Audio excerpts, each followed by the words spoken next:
सागर बूंद समाये के तीसरे खंड में जो बोध वाक्य आपके सामने रखे जा रहे हैं उनमें आत्म पुरुषार्थ की प्रेरणा है। कल के दिन चर्चा यहाँ तक हुई थी कि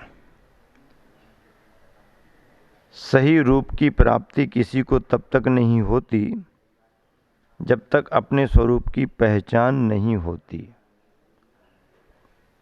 अपने स्वरूप की पहचान करने पर ही हम अपने यथार्थ रूप स्वरूप को प्राप्त कर सकते हैं। दोहा है, चिंता छूती कब तुम्हें, चिंतन से हो दूर। चिंता छूती कब तुम्हें, चिंतन से भी दूर। अधिगम में गहरे गए, अव्यय सुख के पूर। अधिगम यानी ज्ञान। अधिगम में गहरे गए, ज्ञान की गहराई में चले गए।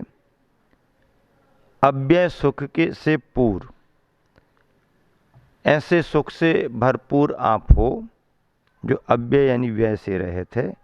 और चिंता छूती कब तुम्हें, चिंतन से भी दूर। चिंता का तो सवाल ही नहीं है, चिंतन से भी परे हो गए। ऐसे स्वरूप की जिसको पहचान हुई है वही अपने आत्म रूप स्वरूप को प्राप्त करते हैं। गुरुवर आचार्य ने इसी भावनाओं में गहरे में जाकर के एक बार कहा था कि जब पर्वत ही बना तो फिर धूप से क्या। जब पर्वत ही बना तो फिर धूप से क्या। और जब सागर ही बना तो फिर कूप से क्या। पर्वत ही बना तो फिर धूप से क्या। और जब सागर ही बना तो फिर कूप से क्या। और जब साधु ही बना तो भूप, भूप यानी राजा। जब साधु ही बना तो भूप से क्या। और जब अरूपी ही बना तो रूप से क्या। अरूपी जब हमारा स्वभाव है फिर रूप सौंदर्य से क्या लेना देना। रूप सौंदर्य की कोई जरूरत नहीं। जिसने अपने अंतरंग के स्वरूप को समझ लिया, रूप को देख लिया। और आचार्य प्रवर कुंद कुंद स्वामी भी जब सुंदरता का वर्णन करते हैं तो वो स्वयं कहते हैं कि आत्मा से बढ़कर के और संसार में कोई दूसरा सुंदर पदार्थ नहीं है, कोई सुंदर दूसरी वस्तु नहीं है। सब्बत सुंदरो लोये, सर्वत्र लोक में यदि कोई सुंदर है तो वह आत्म तत्व है। आत्म तत्व है। ऐसे आत्म तत्व की चर्चा चल रही है और उसी में कहा जा रहा है कि सही रूप की प्राप्ति किसी को तब तक नहीं होती जब तक उसे अपने स्वरूप की पहचान नहीं होती। अपने स्वरूप की पहचान होना बहुत जरूरी है। यहाँ पर और कहा जा रहा, शरीर के प्रति वैराग और जगत के प्रति संवेग। शरीर के प्रति वैराग और जगत के प्रति संवेग, ये दोनों ही बातें आत्म कल्याण के लिए अनिवार्य हैं। दोनों बातें आत्म कल्याण के लिए अनिवार्य हैं। शरीर के प्रति वैराग और जगत के प्रति संवेग। संवेग और वैराग्य की भावनाएं तो अद्भुत हैं।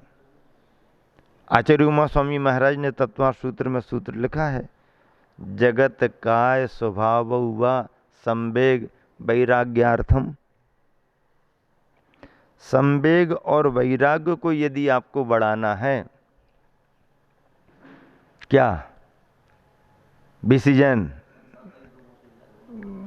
आप स्वाध्यायी बहुत हो, बात को पकड़ो। क्या लिखा है,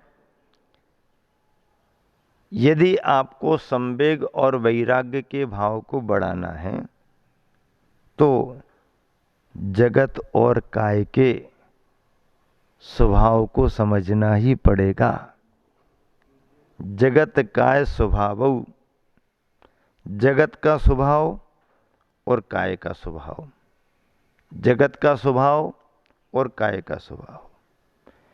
जगत का स्वभाव समझोगे तो संवेग भावना बढ़ेगी। संसार पंच परावर्तन रूप है, तीनों लोकों में जीव भ्रमण कर रहा है, भटक रहा है। संवेग भाव आएगा। संवेग भाव का मतलब है संसार और संसार के कारणों से डरना। संवेग की परिभाषा क्या है? संसार, संसार और संसार के कारणों से डरना, इस संवेग भाव में आएगा। और ऐसा संवेग भाव जगत स्वभाव, जगत के स्वभाव का चिंतन करोगे तो आएगा। संसार की वास्तविकता पर विचार करोगे तो आएगा। संसार की यथार्थता का चिंतन करोगे तो संवेग भाव आएगा। और वैराग्य कैसे आता है? काय स्वभाव, शरीर के स्वभाव का चिंतन किया तो वैराग्य भाव आएगा। शरीर के स्वभाव का चिंतन करो तो वैराग्य आएगा। अब शरीर को आप शरीर मानते हो, और ये बरेली वाली तो भजन में इसको घोड़ा कहती हैं, घोड़ा सो चलो न जाए। हाँ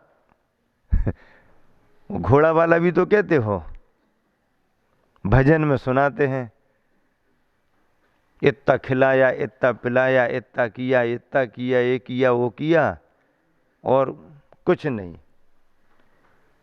चरपरा ठीक न लगे, खट्टा ठीक न लगे, और मीठे को मन ललचाए, है कि नहीं? फिर हर चीज में शरीर कैसा है, शरीर कैसा है, इंद्रियां कैसी। तो जिस शरीर को हम बहुत अच्छा मानते हैं, लाड़ प्यार करते हैं, संभाल करके रखते हैं, उसके वास्तविक स्वरूप को तो समझो। अपने आप वैराग्य होने लगता है। हाँ, शरीर के प्रति इतना मोह हम रख करके चलते हैं कि इसको वेतन बहुत देते हैं, मन माफिक, सुबह से शाम तक इसकी सेवा में, लेकिन इससे काम ज्यादा लेना नहीं चाहते। काम ज्यादा लेना नहीं चाहते। वेतन जो कहो सो ले लो, वेतन जो कहो सो ले लो, पर काम ज्यादा नहीं। और बाहर की दुकानदारी में जिसको भी आप काम पर रखते हो, जल्दी चले तुम, अभी टाइम कहाँ हुआ, और काम करो थोड़ा। नहीं सेठ जी, हो तो गया समय। नहीं नहीं, ऐसा नहीं चलेगा, और थोड़ा आधा घंटा और काम करो। उससे टाइम से ज्यादा भी कराना चाहते हैं। और वेतन, नहीं नहीं, इतना थोड़ी दिया जाता है, ऐसे थोड़ी काम चलता, इतना ही देंगे, इससे ज्यादा नहीं। तो बाहर में हम काम ज्यादा लेते हैं और उसको वेतन कम देना चाहते हैं, और अपने शरीर से काम कराने में शरीर को वेतन ज्यादा देना चाहते हैं और काम कम कराना चाहते हैं। ये संसारी प्राणी की वृत्ति है। शरीर को भी आप अपना नौकर मानो और जितना वेतन देते हो उतना उससे काम लो, उससे उतना काम लेना चाहिए।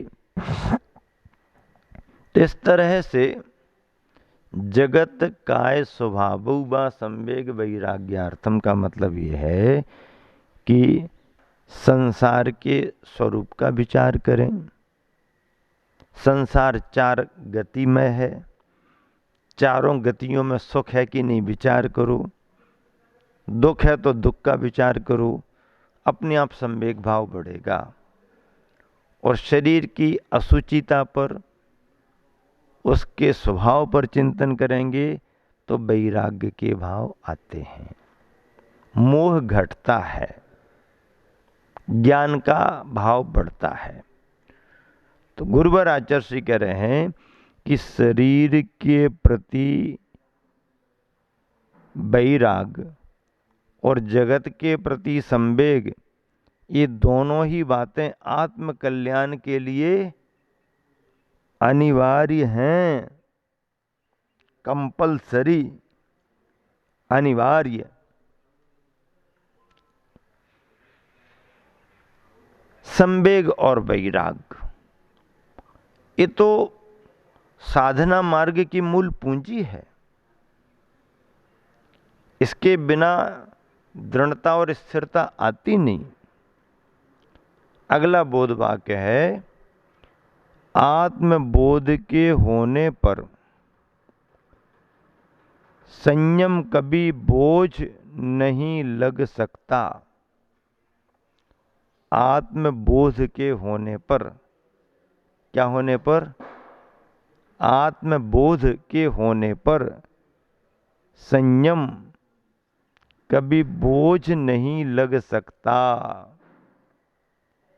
जो उसे बोझ रूप महसूस करते हैं, बोझ वजन बहुत है, जो उसे बोझ रूप महसूस करते हैं, उन्होंने अभी आत्म वैभव को सही सही नहीं समझा। उन्होंने अभी आत्म वैभव को सही सही नहीं समझा। आत्मबोध के होने पर संयम बोझ नहीं लग सकता। अंदर से जिसको अपनी आत्मा का ज्ञान हुआ है, उस पर श्रद्धान हुआ है, उसे गृहीत संयम, ग्रहण किया गया संयम बोझ नहीं। वो संयम तो बोझ को कम करने वाला होगा। और जब बाहरी और मन का बोझ हम कम करते हैं तभी तो संयम आता है। संयम ऐसे थोड़ी आता। बाहर के बोझ भी तो कम करो, परिग्रह आदि के। जब बाहर के बोझ कम करेंगे और मन के विकल्प और आरंभ परिग्रह के भाव को दूर करेंगे तो हमारा बोझ कम होगा, और बोझ कम होगा तभी तो संयम आएगा। और ऐसा आत्मज्ञान के साथ आया हुआ संयम साधक को कभी बोझ नहीं लगता। जो उसे बोझ रूप महसूस करते हैं, उन्होंने अभी आत्म वैभव को सही सही नहीं समझा। आत्म वैभव को उन्होंने समझा ही नहीं। आत्मा का वैभव क्या है? बाहर के वैभव को बाहर की चकाचौंध में पहचान रहे हो। अंदर का वैभव बाहर की चकाचौंध में समझ में नहीं आता।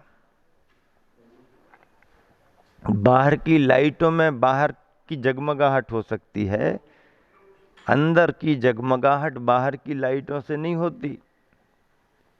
अंदर का प्रकाश, अंतर प्रकाश ज्ञान का प्रकाश माना जाता है। वीतरागता को थोपा नहीं जाता।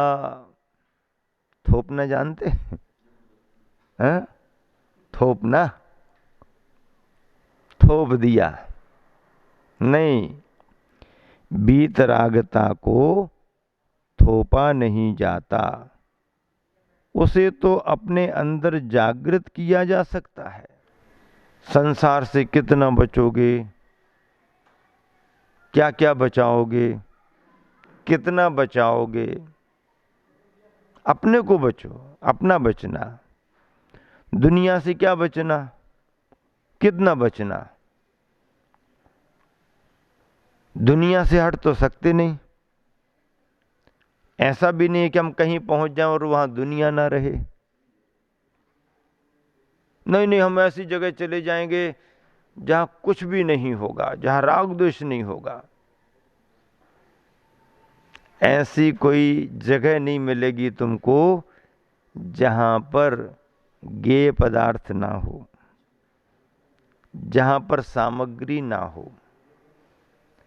सामग्री दुख का कारण नहीं, सामग्री बंधन का कारण नहीं। उस सामग्री के प्रति जुड़ने वाला तुम्हारा राग द्वेष का भाव, वह बंध को कराने वाला है। सूरदास जी जैसा काम मत करो।